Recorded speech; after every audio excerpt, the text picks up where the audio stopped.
Hello, welcome to our new video. Today we'll see the topic of past continuous. Are you ready to start? First, let's see the functions of this tense. Number 1. It's for something that happened before and after another action. For example, I was taking a shower when suddenly my brother knocked on the door. Number 2 is for something that happened before and after a specific time. For example, Michael was eating a sandwich before class. Number 3, to show that something continued for some time. For example, my students were talking. Number 4, for something that happened again and again. For example, my sister was practicing every day, 4 times a day. Number 5, with verbs that show change or growth. For example, my children were growing up quickly. The structure of continuous tenses needs an auxiliary verb, the verb be. Remember, the auxiliary verbs are not verbs. They only help the verb to construct another structure. In this case, the verb be has to be conjugated in the past. Was and were. Let's see the structure. Subject plus verb be in the past plus verb with ing at the end. In other words, you have to conjugate it as a gerund plus the complement.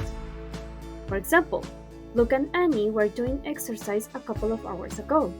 My mom's hair was going gray. Joseph and Joe were meeting after work. Lucy was writing a letter while her brother was driving home. When we want to use it in the negative structure, we have to follow this structure.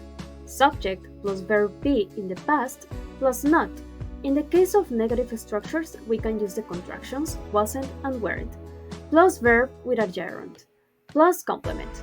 For example, Meredith wasn't working with her boss yesterday. Arnold and Dustin weren't eating cake in their grandma's house. Claudia wasn't searching for her keys. My brothers weren't making dinner while I was doing homework. Talking about gerunds, let's see how we change the verb. The first rule is if there is more than one consonant, just add ing. For example, think, thinking. The second rule is if there is more than one vowel, just add ing. For example, eat, eating.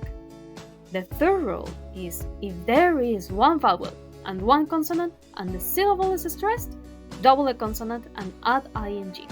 For example, hit, hitting. The fourth rule is if there are one or more consonants and e, remove the e and add ing. For example, make, making. And the last rule is in most other cases, just add ing.